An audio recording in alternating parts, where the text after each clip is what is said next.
Here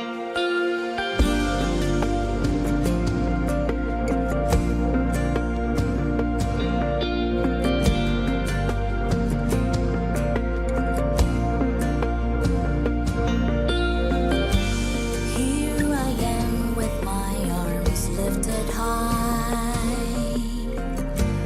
as the light begins to fade. Hear my cry,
bukan karena perbuatanku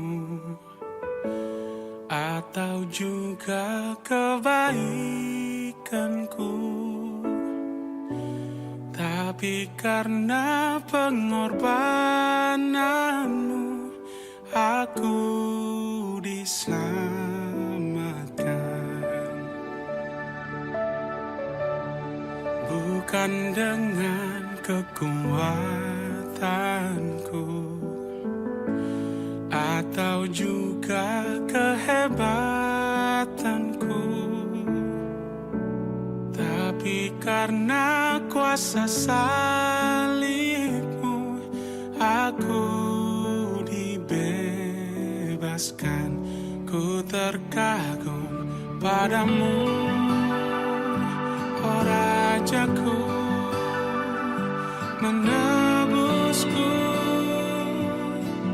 dengan harga tertinggi dan kau beri segalanya.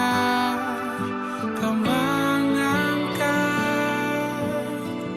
derajatku untuk menjadi anakmu, Bapa, kau Rajaku.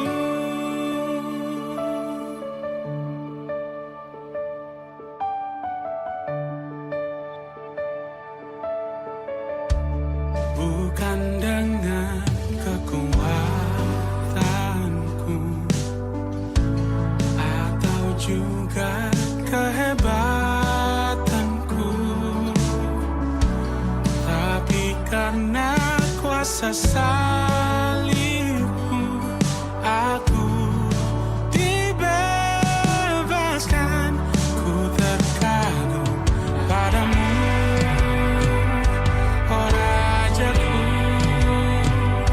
menebusku dengan harga tertinggi dan kau beri segalanya. Kau mengangkat derajatku untuk menjadi anakmu, oh Rajaku, menebusku dengan harga tertinggi dan kau beri segalanya. Kau mengangkat derajatku untuk menjadi.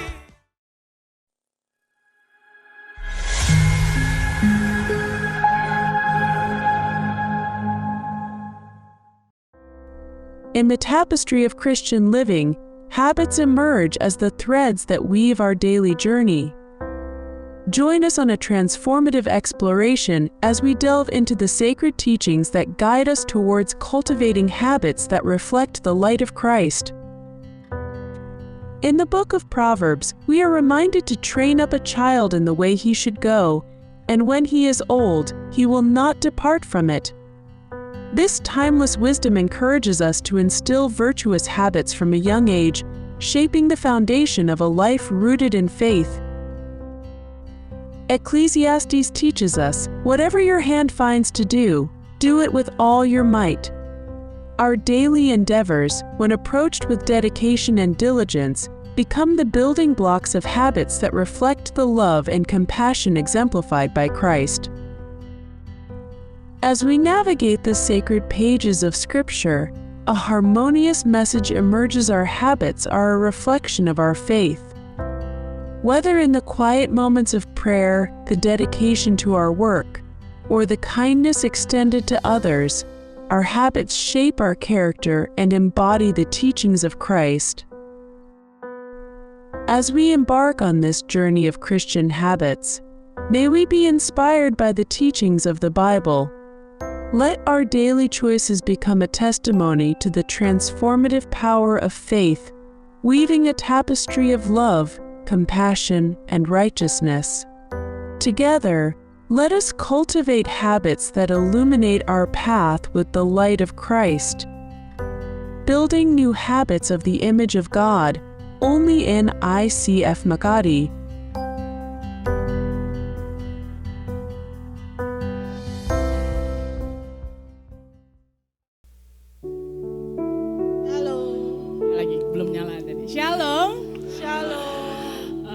saya yakin percaya pagi ini pasti luar biasa seperti pagi-pagi yang lain.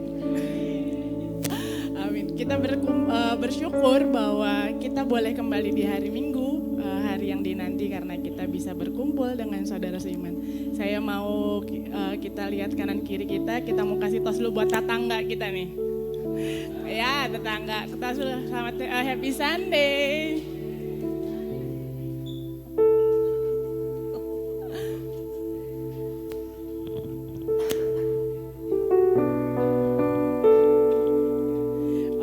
Bapak Ibu boleh kembali duduk.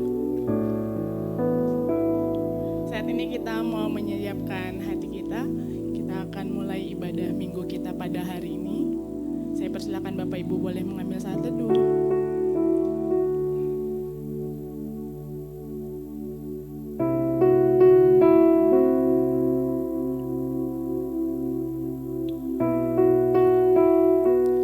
Kita mau nyatakan bahwa kita mau berserah penuh hanya kepada Dia, kepada Tuhan, kepada Raja, bahwa Dialah yang berdaulat atas hidup kita. Kita mau nyatakan,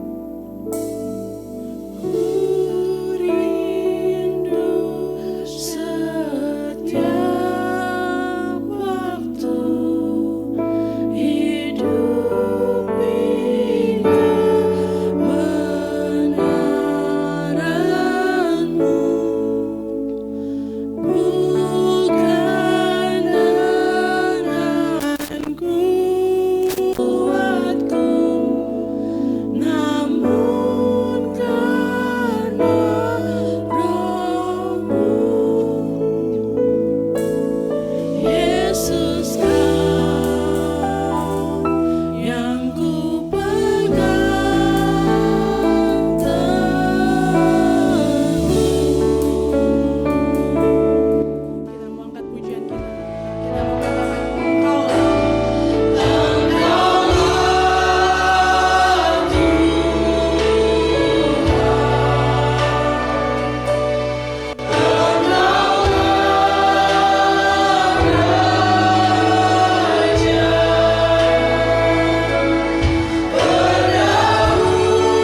Engkaulah Tuhan yang kami puji dan kami sembah Tuhan.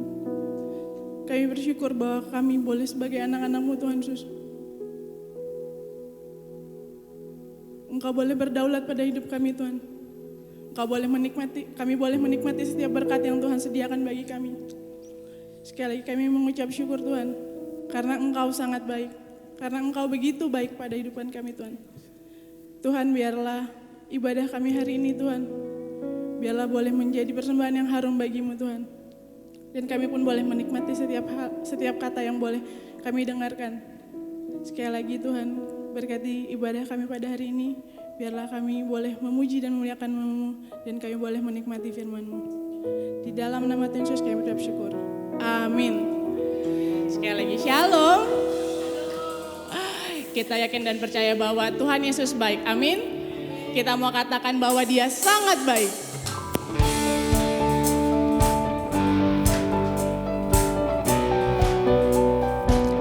Kita mau angkat pujian kita dan kita mau angkat tangan kita bagi Dia.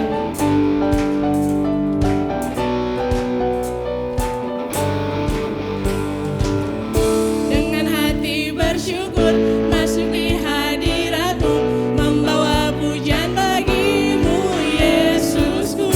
Ku memandang wajah-Mu, bersuka di depan-Mu, sambil menceritakan kasih-Mu. Ku mengangkat tanganku, bersorak-sorai bagi kebaikan-Mu.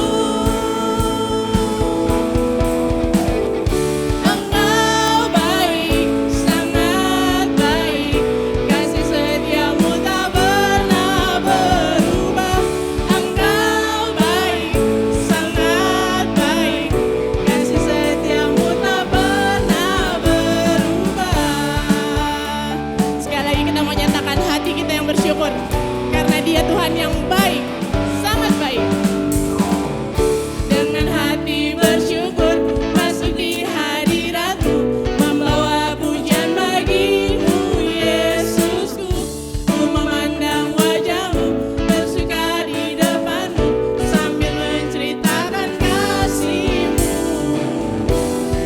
Ku mengangkat tanganku, bersorak-sorai bagi kebaikan-Mu.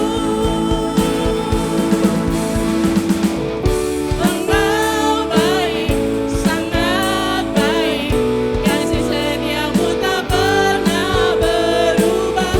Engkau baik, sangat baik, kasih setia-Mu tak pernah berubah.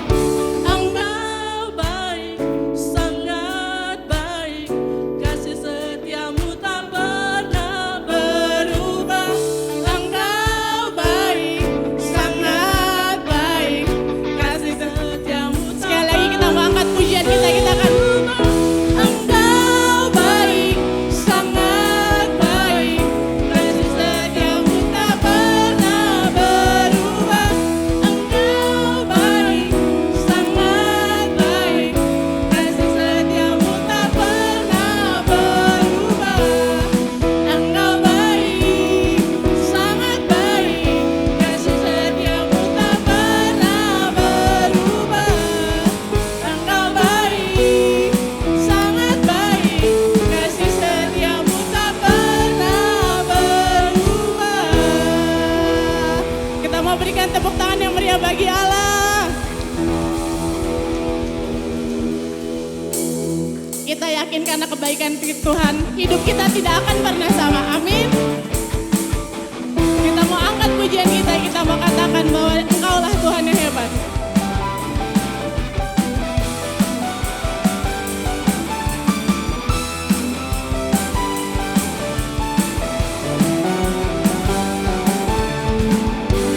Kaulah satu-satunya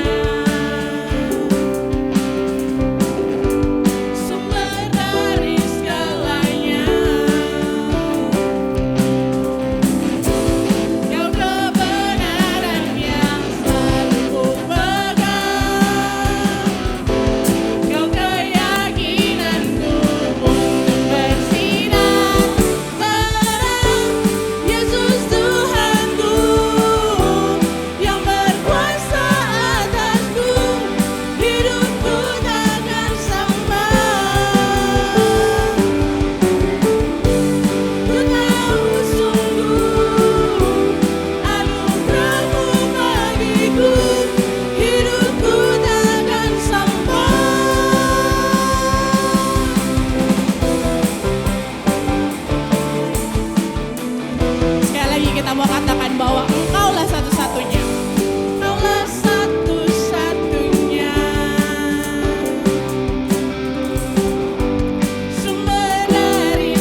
Kita mau nyatakan iman kita bahwa Dialah alasan kita untuk hidup.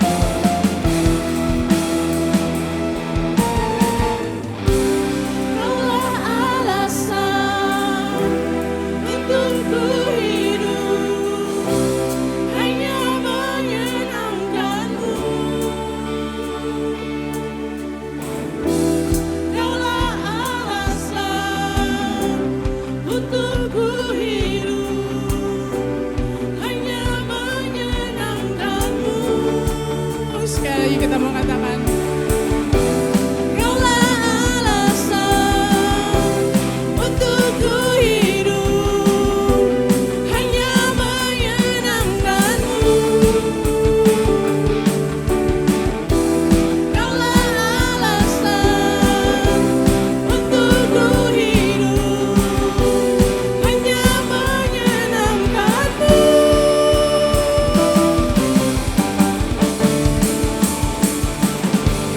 Yesus Tuhanku yang berkuasa atasku, hidupku takkan sama. Ku tahu sungguh anugerah-Mu bagiku, hidupku takkan sama. Sekali lagi kita mau katakan, Yesus Tuhanku, Yesus Tuhanku yang berkuasa atasku, hidupku takkan sama. Ku tahu sungguh anugerah-Mu bagiku, hidupku takkan sama.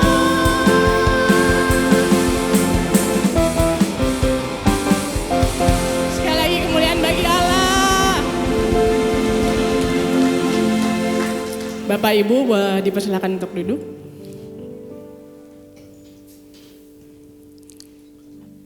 Saya bersyukur bahwa saya dilahirkan dari keluarga Kristen dan saya bersyukur bahwa orang tua saya benar-benar hidup di dalam Tuhan. Jadi banyak hal yang saya boleh pelajari dari orang tua saya. Yang mungkin Bapak Ibu tahu kalau misalnya ayah khotbah ya, jadi kadang-kadang agak menohok buat kami. Tapi saya bersyukur untuk hal itu dan saya merasa amat sangat kagum buat orang-orang yang mengenal Yesus bukan dari keluarganya. Bagaimana mereka boleh mengalami pengalaman pribadi, bagaimana mereka boleh akhirnya dari kehidupan ini. Mungkin ada teman-teman yang di sini yang setelah tiba di sini atau sebelum ke sini tapi mungkin bukan dari keluarga Kristen dan akhirnya mengenal Allah. Saya pun sering kali merasa kayak ya gila ya, Tuhan tuh baik banget. Tuhan itu amat sangat baik. Dan lebih lagi saya merasa bersyukur bahwa selama berapa tahun ya? Berarti hampir 11 tahun ya kok. Bahwa 11 tahun saya boleh bertumbuh, saya boleh berkembang di ICF ini dan saya boleh belajar banyak hal. Bagaimana kita sebagai orang Kristen boleh hidup sebagai orang yang baik, sebagai yang benar di tengah-tengah kehidupan, di tengah-tengah khususnya di Metro Manila inilah tempat kita di mana saat ini boleh duduk dan kita boleh melakukan aktivitas kita. Saat ini kita akan mendengarkan firman juga yang boleh membawa kita untuk bagaimana kita boleh menjadi pribadi yang baik dan benar di tengah hidup yang kita nggak pernah tahu apakah makin baik, apakah makin buruk. Tapi kita yakin dan percaya bahwa sekali lagi firman Tuhan yang boleh membimbing kita, boleh terus menjaga kita agar kita tetap di dalam track-nya Allah.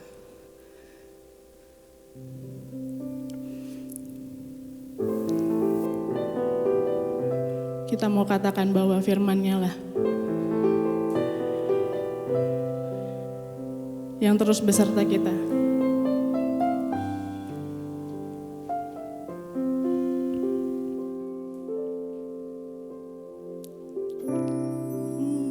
Berkata Kau besertaku,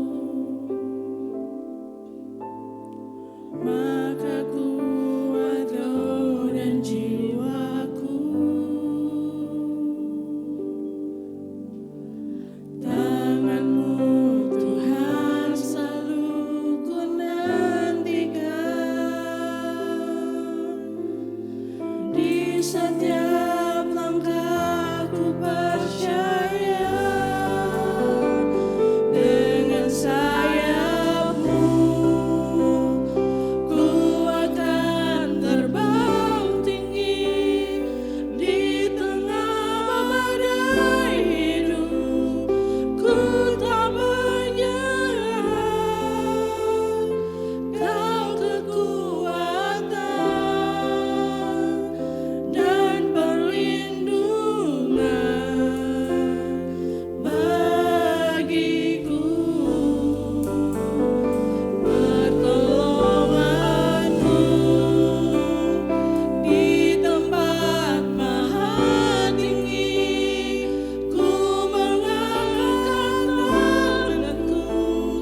firman-Nya lah yang membuat kuat kita. Firman-Mu berkata, Kau besertaku, maka kuat roh dan jiwaku. Tangan-Mu Tuhan selalu ku nantikan, di setiap langkahku percaya, dengan sayap-Mu ku akan terbang tinggi di tengah badai hidup. Ku tak menyerah, Kau kekuatan dan perlindungan bagiku. Pertolongan-Mu di tempat maha tinggi, ku mengangkat tanganku, aku berserah, Kau ku nantikan, Kau yang ku sembah, Yesusku, Rajaku. Dengan sayap-Mu ku akan terbang tinggi di tengah badai hidup. Ku tak menyerah, Kau kekuatan dan perlindungan bagiku. Pertolongan-Mu di tempat maha tinggi, ku mengangkat tanganku, aku berserah, Kau ku nantikan, Kau yang ku sembah, Kau ku nantikan, Kau yang ku sembah, Kau ku nantikan, Kau yang ku sembah, Yesusku, Rajaku.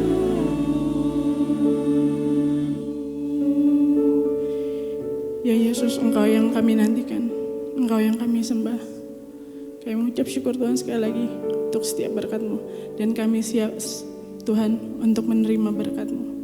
Dalam nama Tuhan Yesus kami ucap syukur. Amin.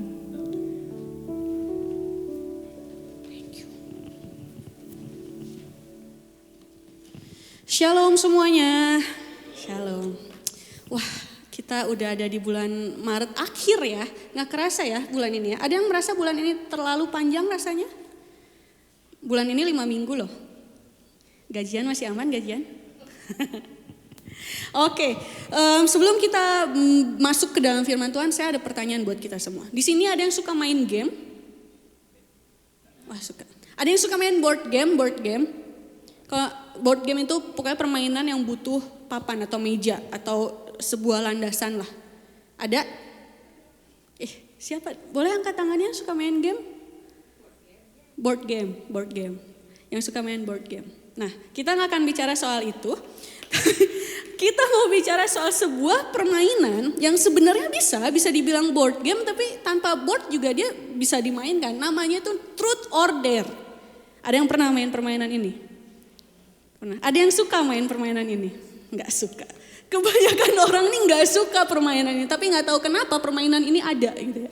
Jadi permainan ini kalau buat teman-teman yang nggak tahu, Truth or Dare ini adalah sebuah permainan di mana semua pemainnya itu duduk seperti lingkaran. Kita mau lihat gambarnya sama-sama nih kayak gini ya, seperti lingkaran. Nah terus di tengahnya itu pasti ada barang yang digunakan untuk menunjuk seseorang, bukan arisan ya, bukan. Ini permainan. Jadi entah itu botol, pensil, apapun yang bisa digunakan untuk menunjuk seseorang. Nah, kalau tertunjuk, nah orang ini tuh harus memilih antara truth or dare. Biasanya kalau di Indonesia, kalau di permainan teman-teman saya ya, biasanya jujur atau berani. Kalau di Indonesia kan, tapi dari bahasa Inggrisnya truth or dare. Nah, orang ini harus pilih, entah dia ini pilih truth atau dare. Entah dia harus jujur atau dia harus berani. Nah, kalau dia pilih jujur, mau gak mau pertanyaan apapun yang ditanyakan sama orang ini, dia harus menjawabnya dengan sejujur-jujurnya. Nah, biasanya nih ya, orang-orang yang penuh dengan misteri dan rahasia, dia akan lebih memilih untuk berani. Nah, kalau orang ini pilih berani, apapun yang disuruh sama orang ini, itu harus dilakukan. Harus. Entah itu mempermalukan dirinya di tengah umum, pokoknya apapun yang disuruh itu harus dilakukan. Entah itu nembak gebetannya itu harus dilakukan. Nah, biasanya orang-orang pemalu seperti saya itu akan cenderung memilih untuk mengatakan yang jujur ketimbang untuk memilih berani, karena terlalu berani gitu. Apapun yang disuruh itu harus berani untuk dilakukan. Nah, hari ini kita mau sama-sama tidak main ini, tapi kita mau sama-sama berkomitmen untuk bagaimana caranya kita dapat memilih truth and dare. Jadi kita nggak memilih salah satu dari keduanya, bukan kita memilih untuk jujur atau berani, bukan, tapi kita mau memilih keduanya, truth and dare. Truthnya di sini saya tidak akan meminta teman-teman untuk menuliskan apa rahasia-rahasia dalam kehidupan teman-teman, enggak. Tapi kita mau tahu apa sih kebenaran yang perlu kita tahu dan beranikah kita melakukannya. Nah, jadi kalau teman-teman ada di dalam, Bapak Ibu Saudara juga ada di dalam ibadah kita di dalam bulan ini, di bulan Maret awal, minggu pertama, di situ kita sudah memulai sebuah topik pembahasan mengenai bagaimana caranya memulai kebiasaan baru yang bisa hati kita lakukan. Ingat, heart of a man. Di situ kita sama-sama berbicara bagaimana sih atau apa ya, perilaku apa yang harus kita miliki, yang kita bisa atur di dalam hati kita. Lalu minggu setelah itu, kita sama-sama melihat sebuah kebiasaan juga yang bisa dilakukan di dalam fisik, tubuh kita. Jadi kesehatan yang harus kita mulai perhatikan, gaya hidup yang mulai kita juga harus rubah lebih sehat lagi. Nah, minggu kemarin kita ulang tahun ya, ingat gak? Ada siapa coba minggu kemarin? Ada tetangga, makanya tadi WL-nya juga masih ke bawah ya suasananya. Masih aromanya masih ada di sini, aroma. Rafael, kita juga udah kesaksian, terus kita juga mendengarkan firman Tuhan, bagaimana penyertaan Tuhan itu begitu ada di dalam setiap gereja kita dan juga kehidupan kita semua. Nah, setelah kita tahu kebenaran-kebenaran ini, bahwa kita ini harus memulai sebuah kebiasaan yang baik di dalam hati kita. Kita juga harus memulai kebiasaan yang baik di dalam tubuh fisik kita, tubuh jasmani kita. Hari ini kita akan sama-sama melihat kebiasaan yang harus kita miliki atau yang mulai kita harus pikirkan di dalam pikiran kita. Jadi hati udah tuh, tubuh juga udah tuh. Nah, saat ini, hari ini kita akan berbicara mengenai pikiran. Kenapa harus berbicara soal pikiran? Kan pikiran mah bisa diatur. Kan pikiran setiap orang beda-beda. Kan pikiran setiap orang relatif. Kenapa harus diatur? Dan apa yang harus dimulai dibiasakan melalui pikiran kita? Nah, ini sebelum kita tahu apa yang harus kita lakukan, kita harus tahu kenapa. Kita harus mulai kebiasaan yang baru. Kenapa kita harus mulai pay attention? Kita mulai memikirkan kenapa pikiran ini begitu penting. Karena di dalam pikiran kita, di dalam pikiran setiap manusia, ini adalah tempat di mana pertarungan dan perubahan rohani terbesar di dalam diri seseorang ini bisa terjadi. Di sini ada yang suka hobinya overthinking. Kayaknya tiap malam kalau nggak overthinking tuh ada yang kurang. Kayak kalau belum overthinking belum tidur. Di dalam pikiran seseorang, ini adalah sebuah tempat di mana orang ini tuh bisa berubah secara drastis mendekat kepada Tuhan atau menjauh kepada Tuhan. Bahkan ketika seseorang mengalami sebuah mujizat pun, kalau pikirannya merasa bahwa ini bukan dari Tuhan. Ini karena kerja keras saya, ini karena sebuah kebetulan aja, karena semesta mendukung aja. Di dalam pikiran seseorang, meskipun tidak ada orang lain yang tahu, meskipun kita di sini, visi kita di sini, terus kita mikirnya hal yang lain, gak ada orang yang tahu. Tapi pikiran ini adalah hal yang penting karena di dalam pikiran kita, di dalam situlah sebuah perubahan atau sebuah pertarungan rohani kita itu bisa terjadi. Jadi itulah kenapa kita perlu memikirkan pikiran kita. Kita perlu memulai kebiasaan yang baru di dalam pikiran kita. Kalau kita sama-sama lihat di dalam kitab Roma, pasal yang ke-12, ayat yang ke-1, yang kedua, saya akan bacakan untuk kita semuanya. Roma 12 ayat 1 dan 2. Beginilah firman Tuhan, karena itu saudara-saudara, demi kemurahan Allah aku menasihatkan kamu, supaya kamu mempersembahkan tubuhmu sebagai persembahan yang hidup, yang kudus dan yang berkenan kepada Allah. Itu adalah ibadahmu yang sejati. Janganlah kamu menjadi serupa dengan dunia ini, tetapi berubahlah oleh pembaharuan budimu, sehingga kamu dapat membedakan manakah kehendak Allah, apa yang baik, yang berkenan kepada Allah dan yang sempurna. Dalam dua ayat ini sebenarnya Paulus ini sedang memberikan kita sebuah tantangan. Sebenarnya bukan sebuah juga sih, dua buah tantangan. Dalam ayat yang pertama ada satu tantangan di situ, ayat yang kedua ada satu tantangan di situ. Kita lihat sama-sama ya, dari dua ayat itu tantangan apa yang diberikan oleh Paulus. Yang pertama, di situ Paulus bilang, persembahkanlah tubuhmu sebagai persembahan yang hidup. 2 minggu lalu kita sudah membahas ayat ini secara sekilas, nanti kita akan lihat lagi bersama-sama. Dan tantangan yang kedua, di situ Paulus juga bilang, janganlah kamu menjadi serupa dengan dunia ini. Ada dua tantangan di sini. Mari kita sama-sama perhatikan dulu tantangan yang pertama yang kita bisa lihat di dalam ayat yang pertama. Di sini Paulus bilang, karena itu saudara-saudara, demi kemurahan Allah aku menasihatkan kamu supaya kamu mempersembahkan tubuhmu sebagai persembahan yang hidup, yang kudus dan yang berkenan kepada Allah. Itu adalah ibadahmu yang sejati. Karena Paulus ini memulai kalimat ini dengan sebuah term, dengan sebuah kata karena itu. Biasanya orang yang ngomong karena itu sebelumnya dia udah ngomong sesuatu, bener gak? Gak mungkin tiba-tiba orang datang ke kita terus dia bilang karena itu. Pasti sebelum dia ngomong karena itu ada sesuatu yang dia omongin. Nah, sesuatu ini apa?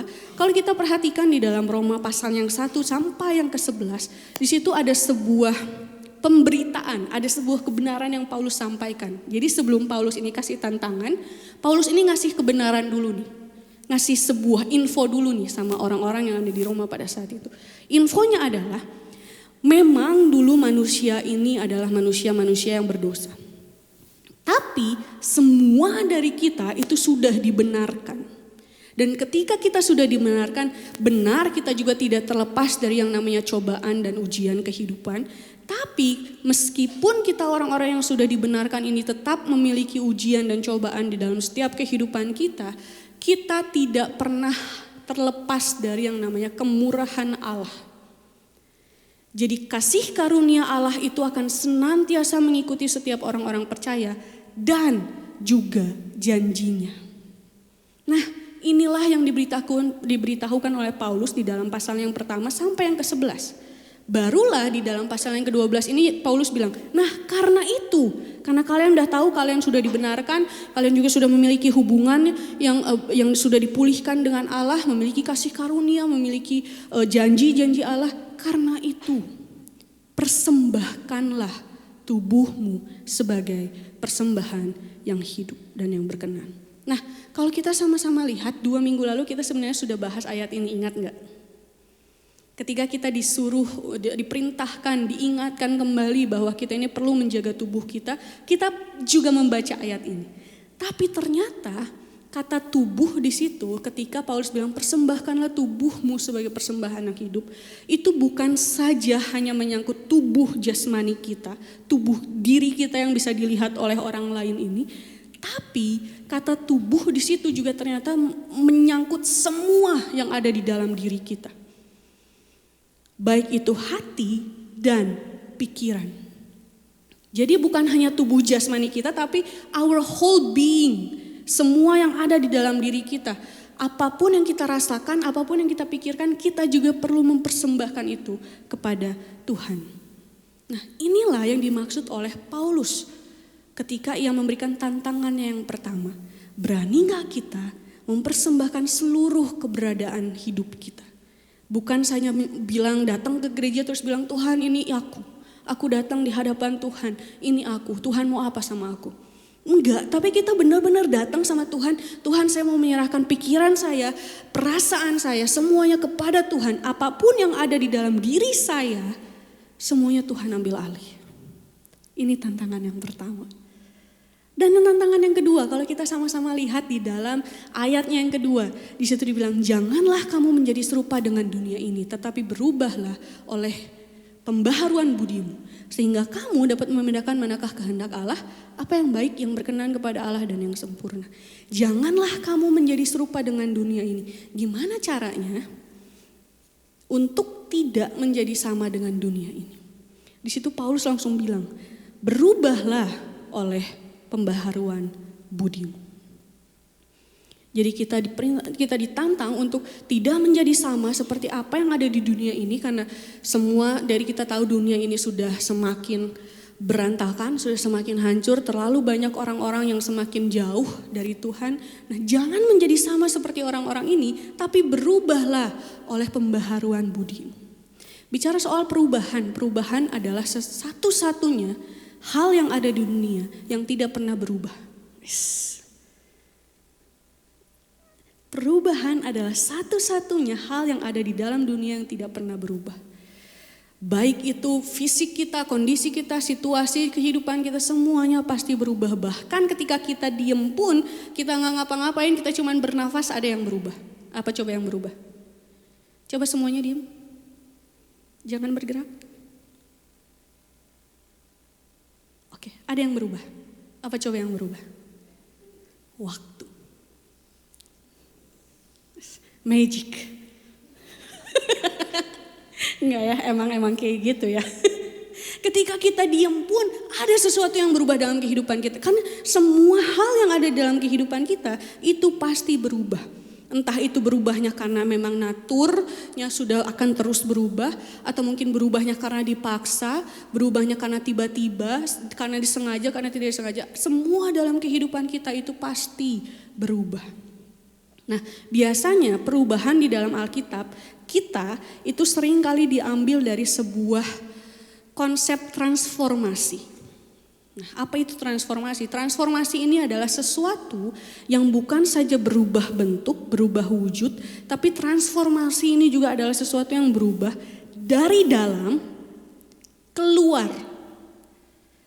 Jadi ketika Alkitab kita, kebenaran firman Tuhan mengatakan berubahlah oleh pembaharuan budimu, bukan saja kita merubah sikap kita, tapi kita benar-benar merubah apa yang ada dalam pikiran kita supaya itu terlihat keluar. Inilah konsep transformasi yang bisa kita sama-sama perhatikan di dalam Alkitab kita. Nah, soal perubahan ini ada beberapa karakteristik yang mau kita sama-sama lihat di dalam apa yang menjadi tantangan yang diberikan oleh Paulus. Ketika Paulus bilang berubahlah oleh pembaharuan budimu. Yang pertama adalah perubahan ini bersifat pribadi. Perubahan ini bersifat personal. Kenapa? Karena ketika di situ dikatakan berubahlah oleh pembaharuan budimu. Berubahlah ini berasal dari kata metamorfoste atau metamorfosis. Pernah dengar ya kata metamorfosis? Pernah dong. Nah, contohnya metamorfosis ini diartikan ke dalam sebuah beberapa pengertian. Yang pertama adalah perubahan dari satu wujud ke wujud yang lainnya. Atau juga perubahan dari sesuatu yang kurang dewasa menjadi sesuatu yang lebih dewasa. Dan itu ada tingkatannya. Nah, kalau kita sama-sama lihat, biasanya di dalam sains, biologi atau kehidupan kita, metamorfosis ini sebenarnya bisa digambarkan dengan sebuah pertumbuhan kupu-kupu atau kata kupu-kupu. Tahu dari mana berasalnya? Kepompong, salah. Sebelum kepompong ada lagi. Salah, ada lagi. Nanti kita lihat ya, makanya stay tune ya, stay tune. Ternyata sebelum kupu-kupu itu menjadi sesuatu, dia berasal dari telur. Nggak ada yang tahu kan? Pernah ceplok telur kupu-kupu? Nah, jangan ya, terlalu kecil. Nah, ngomongin soal bahwa perubahan itu bersifat pribadi, ketika kita tahu bahwa ternyata Tuhan ingin kita merubah pikiran kita. Ketika kita ditantang untuk merubah apa yang menjadi atau apa yang ada dalam pikiran kita, ternyata perubahan itu juga diterjemahkan dari sebuah bentuk kata pasif imperatif. Di mana ketika Paulus bilang bahwa berubahlah oleh pembaharuan budimu, ternyata sebenarnya perubahan itu bukan kita yang lakukan, tapi orang lain. Jadi sebenarnya waktu Paulus bilang sama kita, waktu Paulus menantang kita berubahlah oleh pembaharuan budimu, sebenarnya yang bisa merubah kita itu bukan kita tapi orang lain. Nah, yang perlu kita lakukan adalah kita mau nggak mengizinkan orang ketiga ini merubah diri kita, merubah pikiran kita. Itulah kenapa perubahan ini bersifat pribadi, bersifat personal.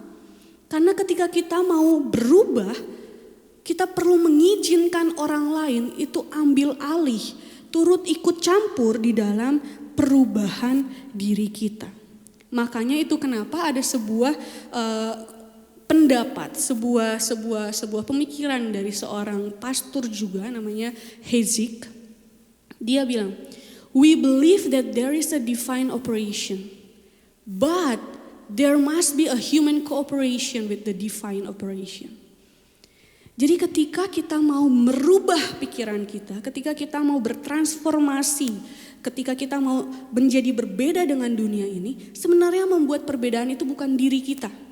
Tapi yang bisa kita lakukan ketika kita bilang saya mau berubah, itu adalah mengizinkan Tuhan untuk ikut campur di dalam kehidupan kita dan merubah diri kita. Itulah sebabnya kenapa Paulus bilang Tuhan dapat merubah kita semua.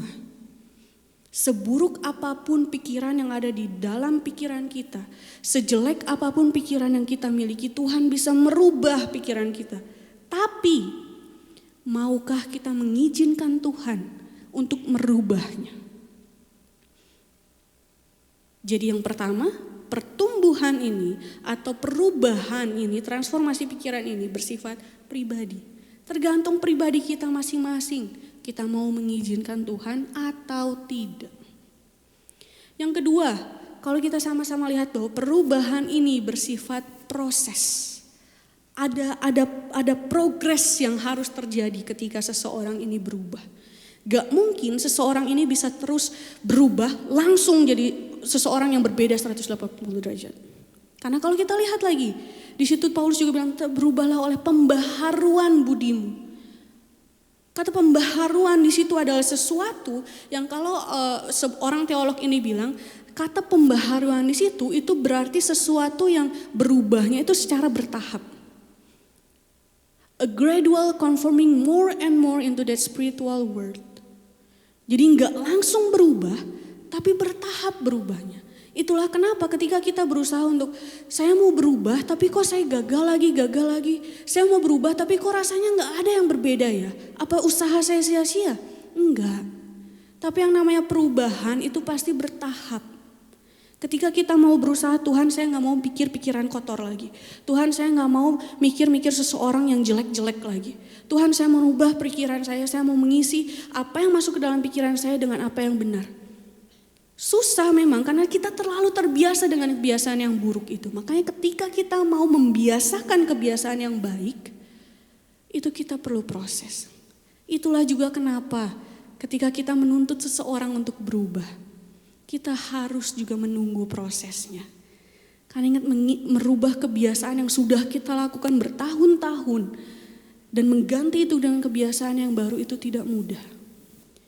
Jadi baik itu berhubungan dengan diri kita, tidak ada usaha yang kita lakukan itu sia-sia. Teruslah berusaha untuk berubah menjadi lebih baik lagi. Dan ketika itu berhubungan dengan orang lain, sabarlah menunggu prosesnya mereka. Ketika kita bilang hari ini kamu berubah ya, kamu gak boleh mikirin kayak gitu lagi ya sama orang lain ya. Kamu gak boleh lagi negatif thinking sama aku ya. Terus besoknya dia gitu lagi, terus kita marah, kan aku udah bilang kamu harus berubah. Gak bisa, ingat.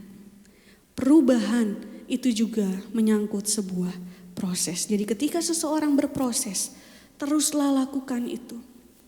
Meskipun saat ini kita tidak bisa melihat hasilnya, tapi ingatlah bahwa tidak ada hal yang kita lakukan itu sia-sia.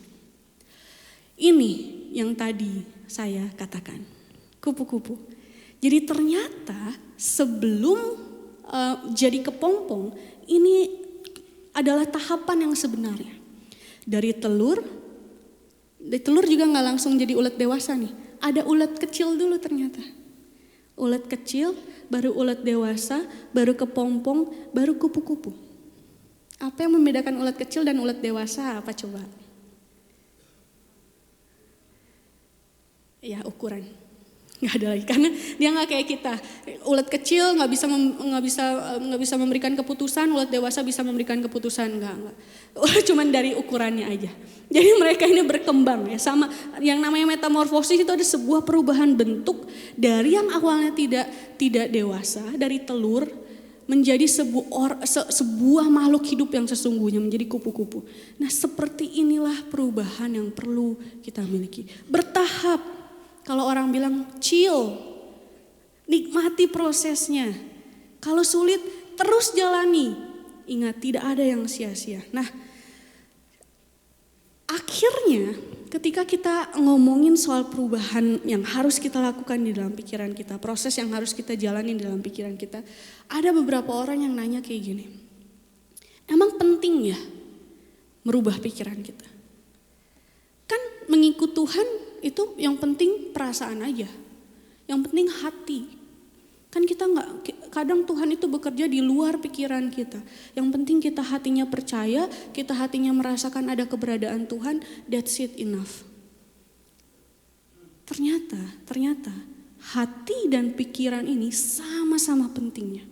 Kalau kita lihat di dalam Alkitab kita, ketika Alkitab kita bilang noos, kata ini juga adalah kata-kata yang muncul di dalam ayat-ayat ini. Yang pertama, Matius 9 ayat yang keempat. Ayat ini pun muncul di minggu pertama ketika Pastor Edi berbicara soal menjaga hati. Di situ dikatakan, tetapi Yesus mengetahui pikiran mereka, lalu berkata, mengapa kamu memikirkan hal-hal yang jahat dalam hatimu? Ini udah pernah dibahas oleh Pastor Edi. Kenapa mikir tapi di dalam hati? Terus yang kedua, kasihilah Tuhan Allahmu dengan segenap hatimu dan dengan segenap jiwamu dan dengan segenap akal budimu dan dengan segenap kekuatanmu. Keberadaan hati seseorang dan pikiran seseorang ini bukanlah menjadi dua hal yang bertentangan. Seharusnya hati seseorang, perasaan seseorang, dan apa yang seseorang pikirkan itu harusnya berjalan dengan sejajar. Saling beriringan, saling mendukung, saling melengkapi. Itulah kenapa di minggu pertama kita lihat bahwa hati ini menjadi sesuatu yang sangat penting untuk kita jaga. Karena dari situlah terpancar kehidupan. Tapi ingat, pikiran juga menjadi sesuatu yang penting untuk kita jaga. Karena perubahan apapun di dalam kehidupan kita itu pasti melibatkan pikiran kita. Makanya hati dan pikiran ketika hal ini sejajar, hal ini berdampingan, hal ini berjalan beriringan, seharusnya apapun yang kita lakukan dengan hati kita, itu juga perlu untuk kita lakukan dengan pikiran kita. Jadi kalau minggu pertama kita diingatkan kembali untuk berpegang pada apa coba? Poinnya yang kedua. Ingat gak? Ada PowerPoint tuh di minggu pertama. Di sebelah kanan tuh ada box satu tuh. Terus sebelahnya lagi ada box satu lagi. Nah, apa coba yang ada dalam box yang kedua? Berpegang pada firman Tuhan. Wah, harusnya tadi ditayangin lagi ya. Berpegang pada firman Tuhan. Ketika kita berpegang pada firman Tuhan untuk menjaga hati kita, karena kita tahu hati dan pikiran ini sejajar seharusnya, dengan cara yang sama kita juga bisa melakukannya untuk menjaga pikiran kita. Saya bilang, itu mah hal yang sederhana, itu mah hal yang gampang. Saya tanya nih, 3 minggu lalu nih ketika Pastor Edi mengingatkan kita untuk berpegang pada firman Tuhan, siapa di antara kita yang dari 3 minggu lalu tiap harinya baca Alkitab? Sampai hari ini. Nggak sampai hari ini deh. Mungkin kalau hari Minggu excuse-nya, oh nggak usah baca firman Tuhan kan udah baca di gereja. Oke, sampai kemarin deh. Ada yang setiap harinya berpegang pada firman Tuhan? Hal yang sederhana, hal yang sangat mudah untuk dikatakan berpeganglah pada firman Tuhan. Tapi pada nyatanya ini juga masih sulit untuk dilakukan. Ada aja alasannya. Gak cukup waktunya, gak ada waktunya. Bisa udah buka Alkitab. Terus baru baca ayat 1, ayat 2, ayat ketiga. Kok tiba-tiba udah pagi? Kok tiba-tiba udah siang lagi? Tidur dalam roh. Tapi ketika kita diingatkan kembali untuk berpeganglah pada firman Tuhan. Ini terdengar sederhana tapi jangan disepelekan. Karena berpegang pada firman ini ngaruhnya ke hati dan kepikiran loh. Jadi ketika kita kembali diingatkan untuk berpeganglah pada firman Tuhan. Ingat, ini juga akan mempengaruhi proses perkembangan pikiran kita. Nah, selanjutnya. Ketika kita berbicara mengenai perubahan di dalam pikiran kita. Hal yang ketiga atau sifat yang ketiga, karakteristik yang ketiga adalah perubahan ini akan selalu menyangkut sebuah perbuatan yang harus kita lakukan. Jadi kita gak bisa bilang kita mau berubah tapi gak ngelakuin sesuatu. Kita saat ini berdoa, Tuhan saya mau merubah pola pikir saya. Tuhan saya mau merubah pola hidup saya. Tapi kita gak melakukan hal apapun dalam kehidupan kita.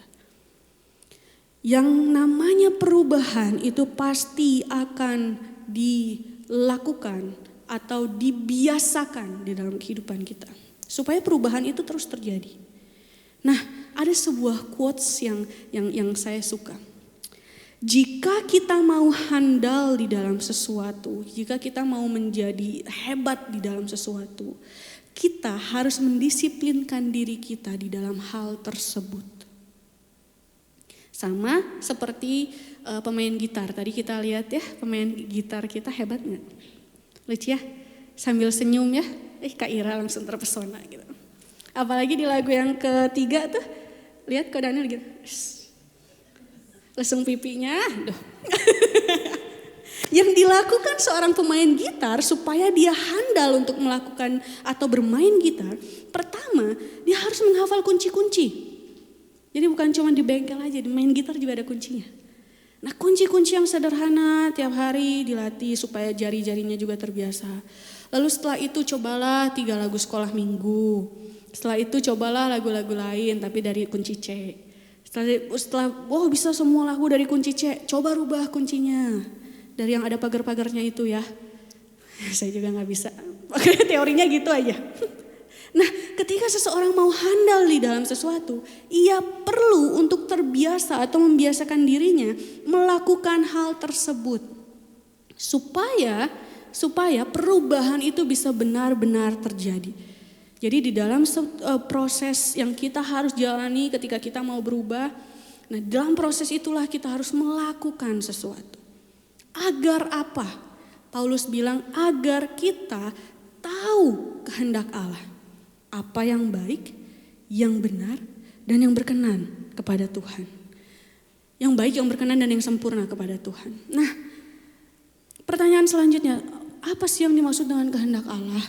Terus kalau kita udah memutuskan nih untuk mempersembahkan tubuh kita keseluruhan dari diri kita mau merubah cara kita berpikir, kita mau merubah kebiasaan kita dengan pikiran kita tahu kehendak Allah. Gimana caranya kita tahu itu kehendak Allah atau bukan? Gimana caranya kita tahu apa yang bersangkutan dengan dunia? Karena tadi Paulus bilang jangan menjadi sama dengan dunia ini, tapi berubahlah. Supaya kita tahu apa itu kehendak Allah. Ada 3 hal yang Paulus bilang di situ. Baik, berkenan, dan yang sempurna. Yang baik ini nih. Alkitab kita gak pernah bilang bahwa kehendak Allah ini selalu menyenangkan. Makanya Paulus bilang supaya kita semua tahu kehendak Allah, mana yang menyenangkan, yang tidak menyenangkan, dan yang sempurna enggak. Di saat kita melakukan kehendak Allah, ada proses, ada kejadian-kejadian yang mungkin buat diri kita itu nggak mengenakan, nggak menyenangkan, nggak terasa aman di dalam kehidupan kita, nggak terasa nyaman di dalam kehidupan kita. Tapi ingat, ketika sesuatu atau proses yang Tuhan izinkan terjadi ini dalam kehidupan kita, ketika pikiran yang Tuhan taruh ini di dalam kehidupan kita, itu membawa dampak yang baik bagi kehidupan kita, itu kehendak Allah. Minum obat, gak semua obat itu enak.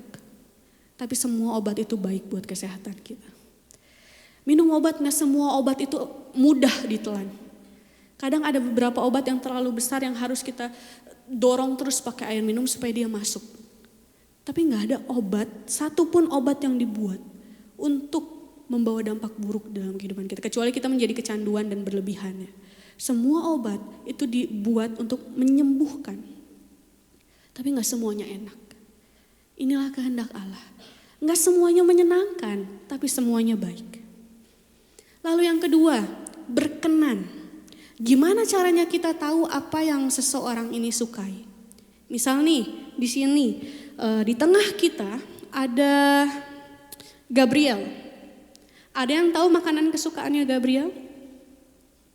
Jangan kasih tahu. Nasi goreng, apakah betul? Bukan. Sambal. Atuh sambal mah bukan makanan, cocolan itu mah atuh. Mana makan sambal aja, makanan beratnya. Lalapan, batagor, nasi. Apa? Ya, lecon. Apa dong makanan kesukaan? Seblak. Oh, tolong ini nanti rekamannya dikirim ke Mamang Rafael ya. Seblak. Gimana caranya kita tahu apa yang Gabriel suka? Kita harus mendekati Gabriel. Kita harus ngobrol sama Gabriel. Begitupun dengan Tuhan. Gimana caranya kita tahu apakah hal itu menyenangkan hati Tuhan atau tidak? Apakah Tuhan suka sama hal itu atau tidak? Kita harus mendekat kepada Tuhan. Tanya Tuhan. Baik itu lewat doa-doa seharian kita. Baik itu juga lewat pembacaan firman Tuhan. Di situ Tuhan sudah mencurahkan isi hatinya. Baca firman-Nya. Supaya kita tahu apa yang berkenan di hadapan Tuhan. Apa yang Tuhan sukai. Yang bisa kita lakukan. Yang bisa kita pikirkan. Lalu yang terakhir itu sempurna. Ternyata kata sempurna ini berasal dari kata matang atau dewasa. Jadi bukan sempurna yang berarti tidak ada kesalahan, bukan. Tapi ketika Tuhan pengen kita menjadi sempurna, Tuhan pengen kita menjadi matang. Seseorang yang dewasa, seseorang yang tidak lagi menjadi kekanak-kanakan.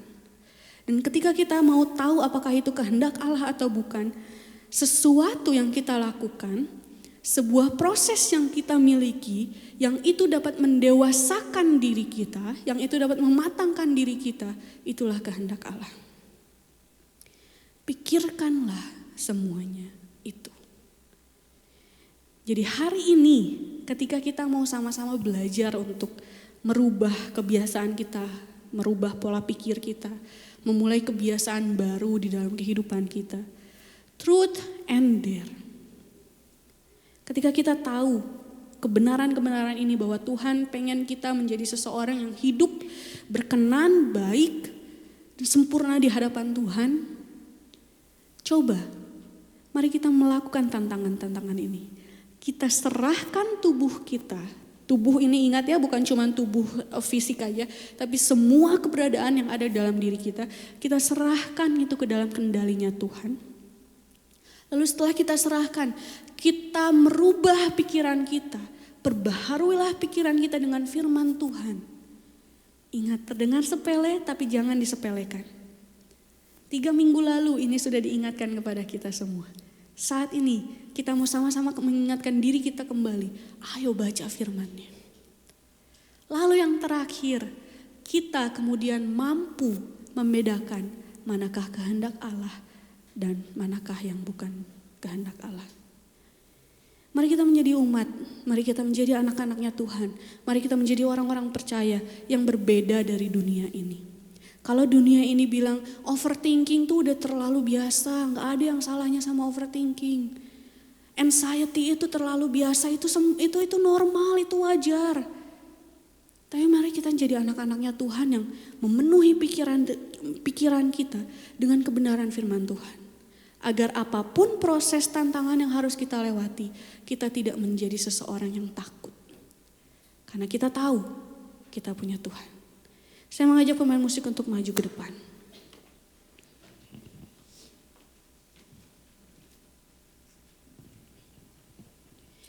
Mari kita semua bangkit berdiri.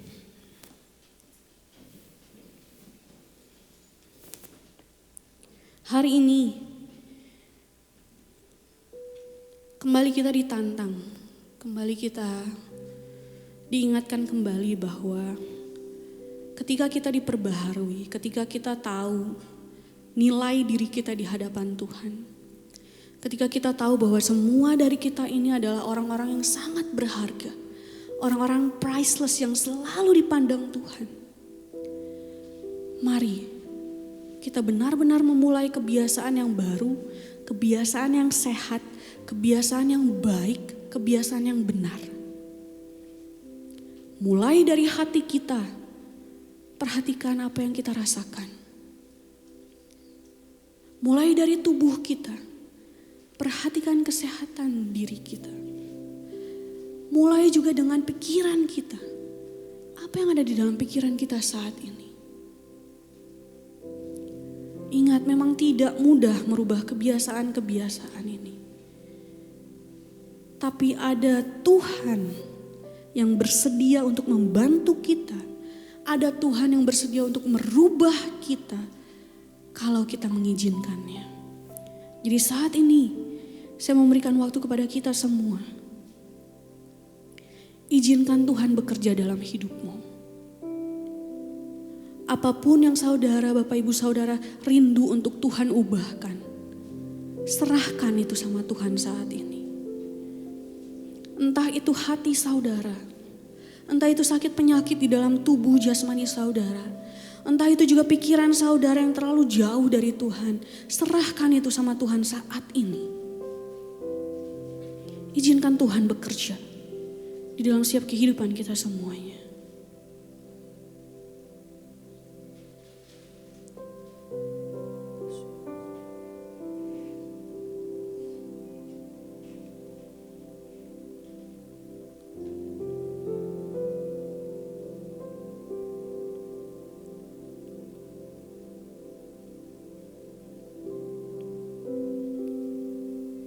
Bapak yang baik, terima kasih Tuhan untuk firman-Mu yang kembali mengingatkan kami untuk benar-benar menjaga diri kami Bapak. Terima kasih juga Tuhan karena Tuhan mengingatkan kami bahwa Tuhan masih bersedia sampai saat ini untuk ikut ambil alih di dalam kehidupan kita. Terima kasih juga Tuhan karena kami kembali melihat bahwa Tuhan masih ingin bekerja di dalam kehidupan kita dan bersama kita. Bapak saat ini Tuhan, ketika kami kembali diingatkan, ketika kami kembali ditantang Tuhan untuk memulai kebiasaan-kebiasaan yang baru dalam kehidupan kami. Baik itu dalam hati kami, baik itu dalam tubuh kami Tuhan, baik itu dalam pikiran kami Bapa. Tuhan kiranya roh Tuhan yang akan selalu menuntun kami untuk semakin berkenan di hadapan Tuhan. Mungkin tidak ada satu orang pun Tuhan yang tahu bagaimana kami berproses di dalam hati kami. Mungkin tidak ada seorang pun yang tahu apa isi pikiran kami Tuhan. Tapi kami saat ini Tuhan, kami mau sepenuhnya terbuka dengan Tuhan. Ajar kami untuk menjadi anak-anak Tuhan yang benar-benar menjaga tubuh kami sebagai persembahan yang sempurna di hadapan Tuhan. Saat ini Tuhan, jika ada di antara kami Tuhan yang terbelenggu Tuhan dengan setiap pikiran-pikiran jahat.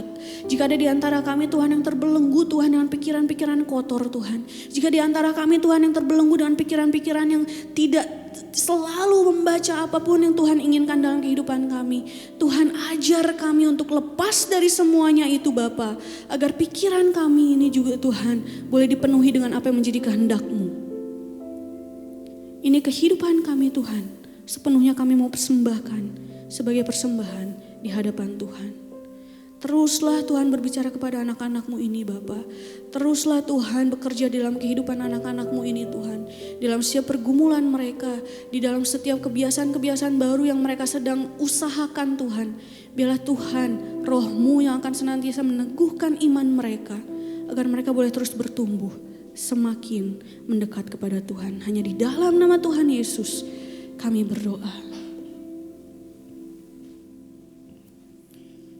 Tuhan terima kasih Bapak, di dalam 3 tema yang kami sama-sama pelajari di dalam bulan ini, kami dibawa untuk kami mawas diri Tuhan. Untuk kami mulai Tuhan semakin memahami akan kebiasaan-kebiasaan yang sudah terbentuk hingga saat ini. Baik di dalam tubuh, dalam pikiran, dan jiwa kami, dalam roh kami ya Tuhan.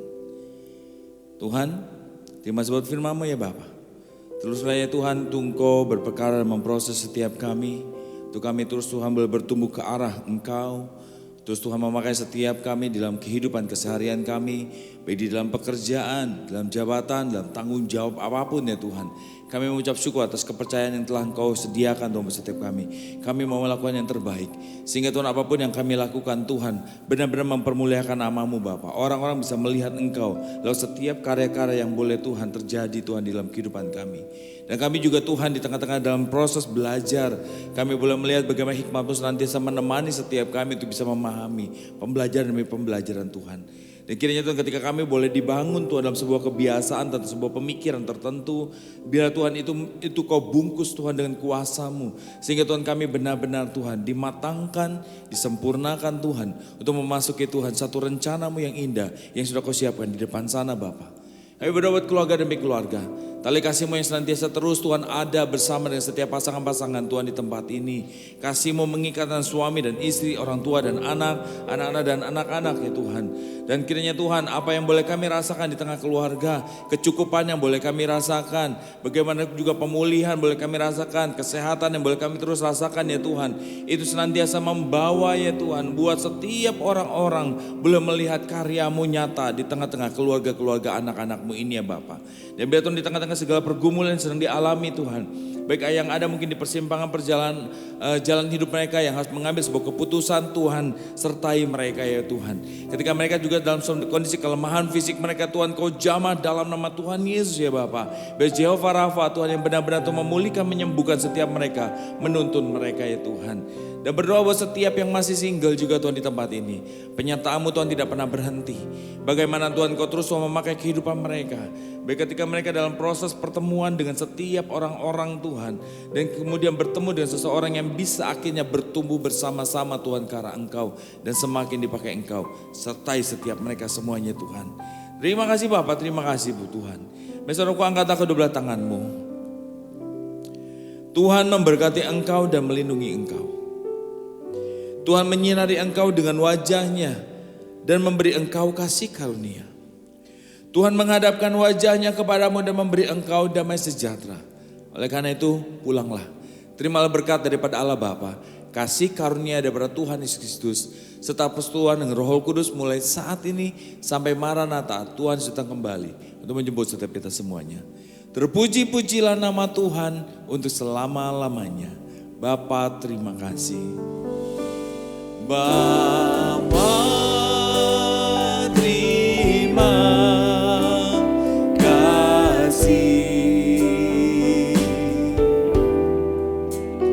Bapa terima kasih. Bapa di dalam surga, ku berterima kasih.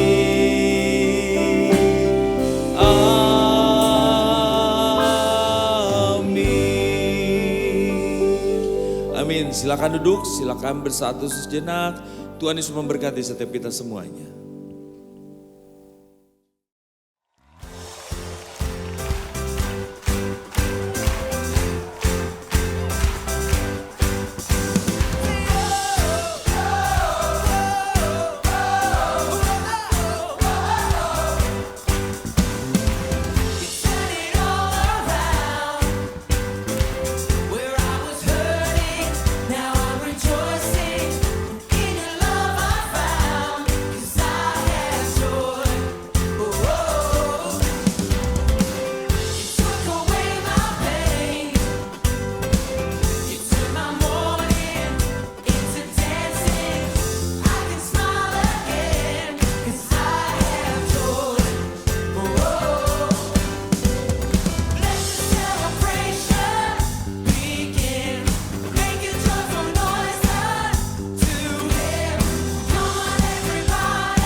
It's not